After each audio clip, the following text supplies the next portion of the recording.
Oh my god, did I ask for something that I'm not allowed to? Something kind of funny that happened to me. جيت نجيب بزاف ديال العريسة معايا لأمريكان باش ندير بزنس ديالي.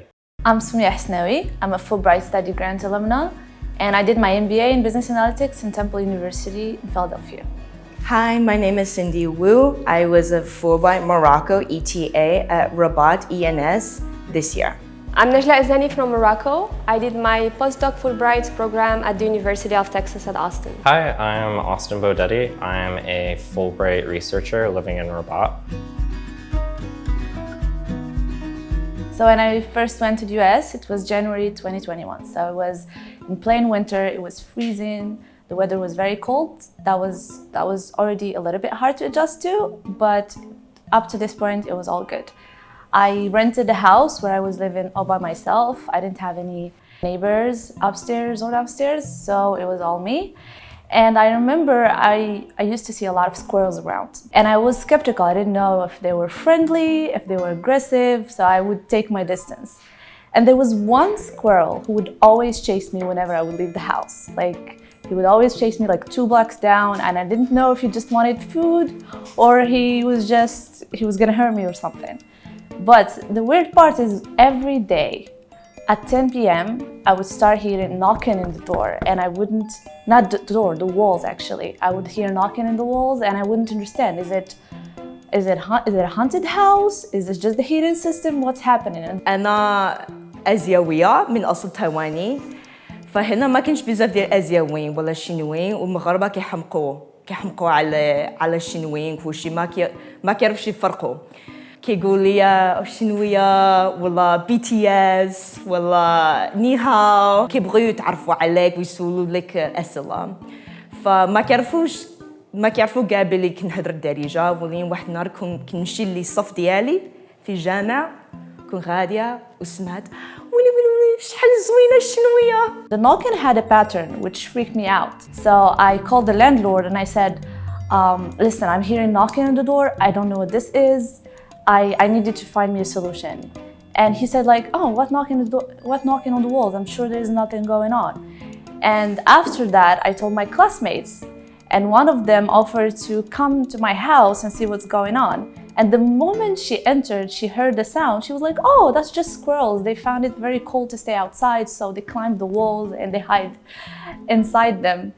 And that's when I finally discovered that this is a thing in America and it's normal to hear knockings in the walls, especially in winter. حدي عامين مشيت لباريس ورجعت لرباط في الطيارة معطلة بزاف، وكنت كنقلب على واحد التاكسي، ولكن ما لقيتش تاكسي، لقيت خطاف سولني واش بغيتيني نوصلك لرباط. قلت لي ماشي مشكل، خلينا نمشي معك، ولكن فكرت شوية وبان لي بلي هادشي فاش يشكل ما كانش عنده طوموبيل تاكسي، غير شي طوموبيل عادي. When I first arrived, I was invited to an outdoor meeting by the head of the marketing department. They invited me to meet other professors in the marketing departments and PhD students. داكشي علاش رجعت للمطار، سولت واحد راجل معه واش قدروا يوصلوني لرباط معهم. قالوا لي ماشي مشكل، وبديت نمشي معهم. ولكن الخطاف رجع وسولهم إن خدي ما قوري ديالي، كان خاصنا نحاربوا في الطوموبيل ديالهم، وخا هاد خطاف تبعنا شوية. الحمد لله هربنا بلا مشاكل. They invited me to a place called Schultz Garden. So I went there, and since I've met the head of the department only for once, I didn't recognize him. So I was looking for the group. Then I found a group of people. Some of them, they were wearing the shorts, the university shorts. So I thought that they were waiting for me, so I joined them. So in the beginning, when they started introducing themselves, they started talking about mathematics, and some of them, they were affiliated to the IT departments. So I was kind of confused. So when it was my turn, And when I introduced myself and said that I'm from the marketing department, all of them started laughing. Then I realized that I was in the wrong meeting. So this is something kind of funny that happened to me in the first week when I first arrived to Austin. حاجة ثقافية مختلفة هنا في المغرب. هنا الناس ما كيزربوش بحال الامريكانيين، كيقولوا اللي زربوا ماتوا.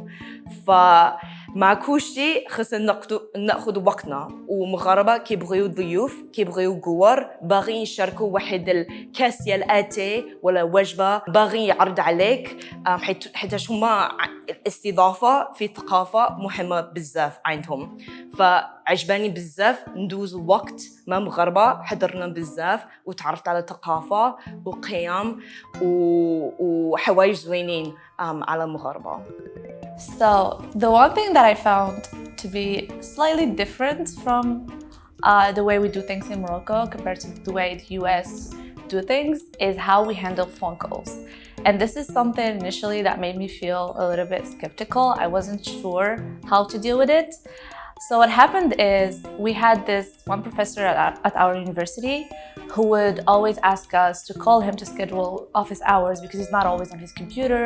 He had to do a lot of moving around. So I would have to call him, explain whatever situation I have to deal with, and then he would schedule office hours with me later.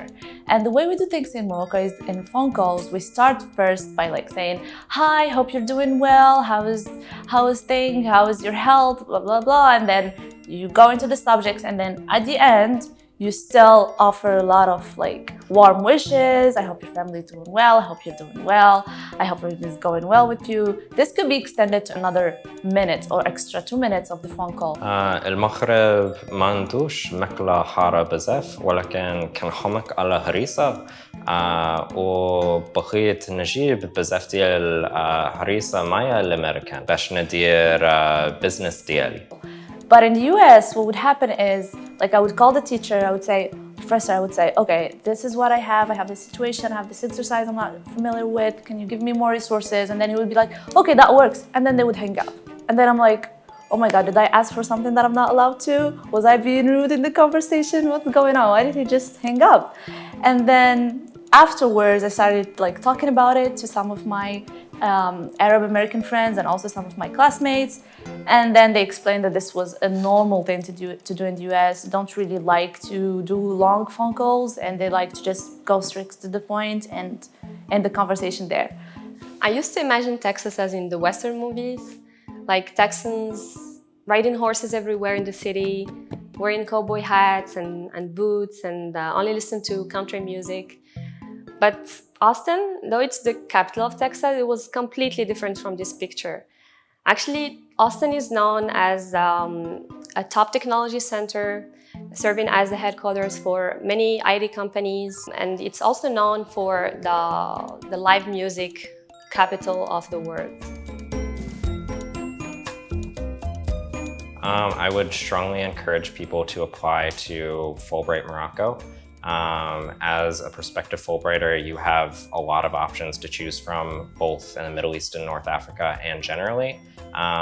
But I think Morocco will provide you an experience that few other countries can.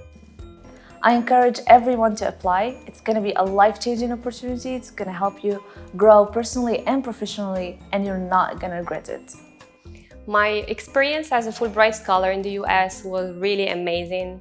A great opportunity is waiting for you. Go ahead and apply. Don't hesitate. A message for Americans is give it a try. Morocco is this beautiful gem that is, in my opinion, underrated. It is full of diversity in terms of landscape and culture and language and cuisine. People are so friendly, so open. They are so hospitable. Morocco is full of wonders and opportunities. So I encourage you guys to give it a shot, and who knows, maybe you'll fall in love with the country like I did.